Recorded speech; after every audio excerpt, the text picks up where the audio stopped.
Sehingga ulama mengatakan orang tak beriman Nabi sedih, tapi terputus wahyu daripada Nabi lagi menyedihkan Nabi. Sebab kata ulama, wahyu dan berjumpa dengan Jibril adalah satu nikmat yang paling besar, satu anugerah Allah yang sangat besar kepada Nabi. Kekuatan Nabi ialah wahyu. Maka sebab itulah bila wahyu terputus kali kedua ni, Nabi sangat sedih, bahkan disebut dalam hadis sampai Nabi tak boleh bangun malam 2 malam ataupun 3 malam. Ada pendapat mengatakan Nabi sampai sakit. Kenapa ni? Sebab wahyu tak ada. Pengajaran untuk kita pada Nabi ni, bila ada wahyu, bila dapat baca Quran, bila dengar ayat-ayat Allah, Nabi rasa macam dekat je dengan Allah. Rasa macam kuat je. Rasa macam duduk dalam syurga. Mana tidak ada nikmat yang paling nikmat ialah melainkan Nabi dapat membaca Al-Quran dan wahyu sentiasa turun kepada Nabi. Tapi bila wahyu terputus, Nabi rasa macam Allah ni dah, Nabi ada buat salah, Allah dah benci pada dia. Maka seolah Nabi rasa macam dah hubungan dengan Allah dah terputus. Maka kesannya apa? Kesan Nabi sakit, Nabi rasa tertekan. Jadi pengajaran untuk kita, pengajaran paling besar apa dah? Kalau Nabi 2 hari, 3 hari dah terputus dengan wahyu, wahyu tak turun. Bukan Nabi tak baca, tapi tak ada. Nabi dah sedih sampai sakit, sampai berubah kehidupannya.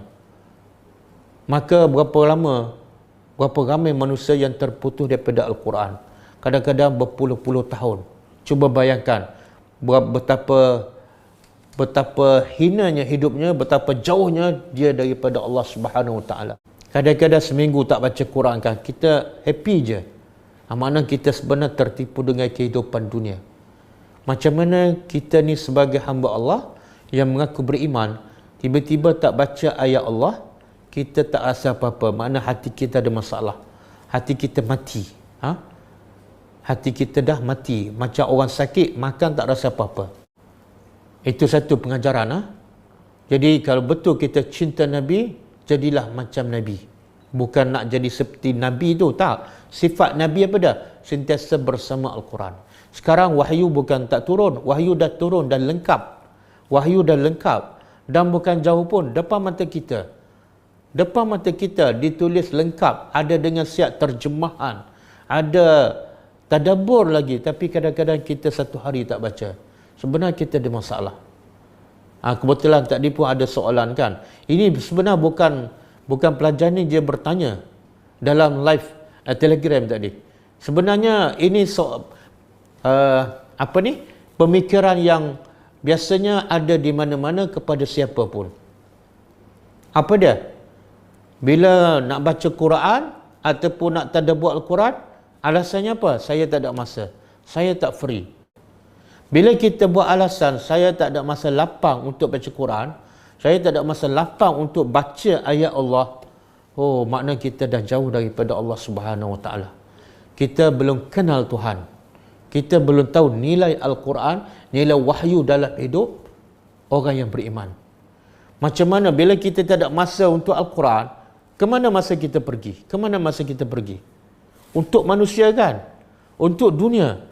Jadi kalau untuk manusia yang bukan cipta kamu, yang bukan boleh bagi apa-apa pada kamu, kamu ada masa berjam-jam.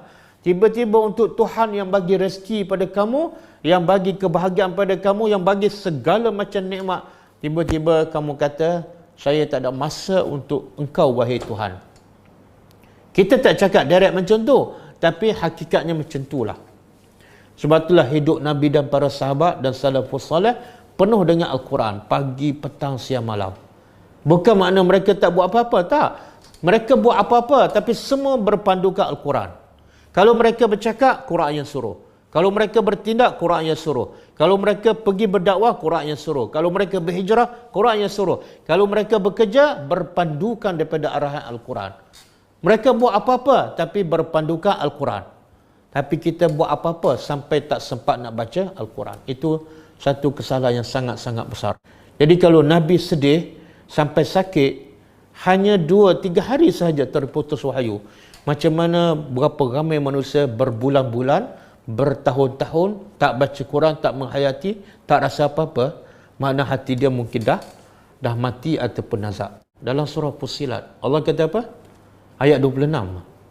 Wa qala allazina kafaru la tasma'u li hadzal Qur'an. Jangan kamu dengar. Orang kafir berkata pada orang-orang Mekah sesama mereka, jangan dengar Al-Quran. Dengar maksudnya ialah dengar sampai faham dan ikut. Kenapa orang kafir cukup tak nak manusia mendengar Al-Quran?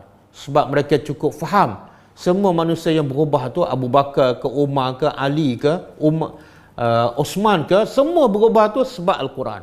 Quran yang mengubah mereka. Bila mereka dengar, mereka faham, bukan setakat mereka berubah, tapi mereka mengubah orang lain pula, maka Islam akan merebak. Dan itu mengancam kedudukan orang kafir. Maka strategi orang kafir yang paling besar ialah memastikan orang Islam jauh daripada Al-Quran. Memastikan orang Islam kalau baca pun tak faham apa-apa. Kalau hafal pun tak menghayati dan tak mengubah apa-apa pun.